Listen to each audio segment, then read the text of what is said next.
Hey, it's Eric Holland with Sound Advice. I'm here with Warren Haynes, guitar player for Gov't Mule and Allman Brothers, among other things. How you feeling, Warren? Great. Great to see you. How many years, I'm not sure if anybody's counting, has Gov't Mule been doing shows New Year's Eve at the Beacon? I'm not sure if I remember 7 or 8. It could be more, so I hate to be quoted on that, but that's what it feels like.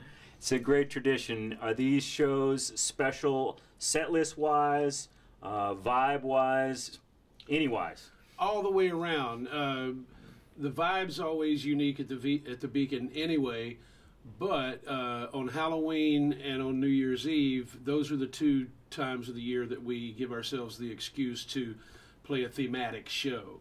So every New Year's Eve has some sort of theme. Every Halloween has some sort of theme. Our Halloween this year was in Chicago, and we did 2 hours of Jimi Hendrix music in honor of his upcoming, at that time, 70th birthday.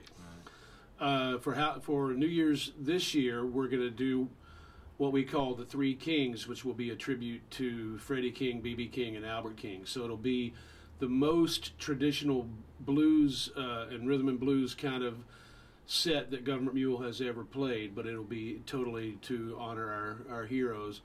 But it's different every time. You know, we last year we did Mad Dogs and Englishmen, the Joe Cocker live record from start to finish, and it's always a challenge that we look forward to.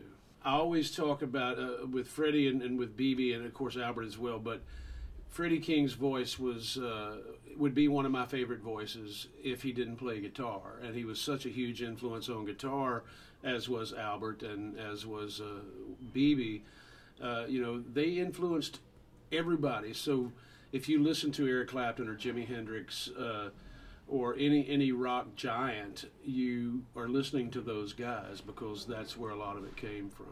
Sure, and as so often the case, you get turned on to the predecessors by listening to Clapton, Hideaway. Yeah. Is that kind of backwards flow? Yeah, they all, most of those guys, all my rock heroes, they were very quick to acknowledge the blues influence that they had and to point backwards to their heroes. And that's the way we all learn how to play, is you start out listening to the first people you discover, and then you find out who they listen to.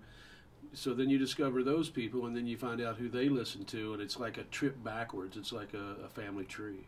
Yeah, I love that spirit of generosity, too, with guitar players being very quick, as you say, to point back and give the credit where it's due. Well, because without those people, none of us would exist, so I think it's very important to do that.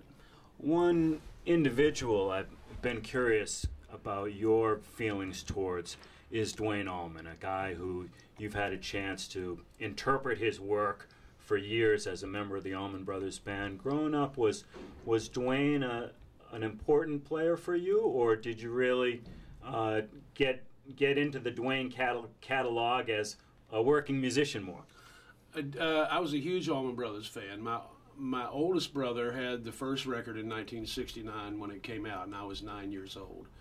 And although I had not picked up guitar yet, I had started singing, and so I loved Greg's voice, loved the guitar interplay between Duane Allman and Dickie Betts, and was a huge fan of both of them, and of course studied the styles and studied that whole music very deeply, and never thinking that someday there would be an opportunity to join the band. I mean, that's something that no one could ever even fathom, But I was a huge fan, and I remember Duane Allman being one of the people that said, "Man, you got to check out B.B. King.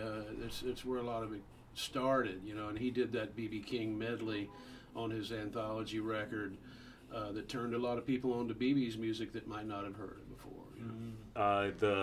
The Georgia Bootleg Box, 3 concerts from '96? 3 shows from Georgia at a time when Gov't Mule had been together about a year and a half. So I keep telling people our repertoire and our fan base were both growing rapidly. At that time, we only knew about 30 songs, which is one of the reasons when you look at the box set and go, oh, there's several songs repeated on here. It's because we didn't know many songs back then. And this was us in our lean, hungry, formative years. And when I went back and heard it recently, I really enjoyed hearing the music and also the way it was captured, and thought, this is something we should put out. So the bootleg box, we refer to it as a bootleg box because we wanted to keep the cost way down so people could afford the 6 CD package.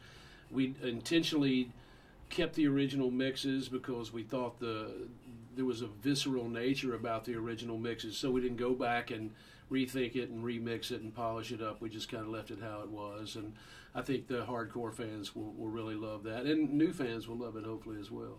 I noticed the cover of ZZ Top's Just Got Paid on there, and Billy Gibbons of ZZ Top appeared on the last Mule record. I'm thinking kind of a completing a circle kind of a thing, going back and listening to that.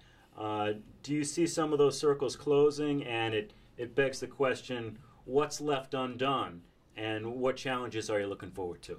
Well, at the time when we were covering Just Got Paid, I had never worked with Billy, but we were all big fans, and Gov't Mule, which started out as a trio, was tipping our hat to a lot of the great trios, starting with Cream and the Jimi Hendrix Experience and other bands like Mountain, and bands that we considered a trio with a singer like Free or The Who or Led Zeppelin. But ZZ Top, for people that never heard the early stuff, you might not have a complete picture of what the ZZ Top thing is really all about, because and although all their later music is great, and I'm a fan of pretty much everything they've done, the early music is something that I was really, really excited about, and I learned a lot from Billy before we ever became friends. And of course, now that we've played together many times, it's still a learning experience anytime I'm around him. Yeah, you can't beat a power trio. There's unlimited freedom in a power trio, and that's both a wonderful thing and a scary thing, because each member has to be hitting on all cylinders all the time. You can't even take time to take a drink of water. You're pretty much full tilt the entire night.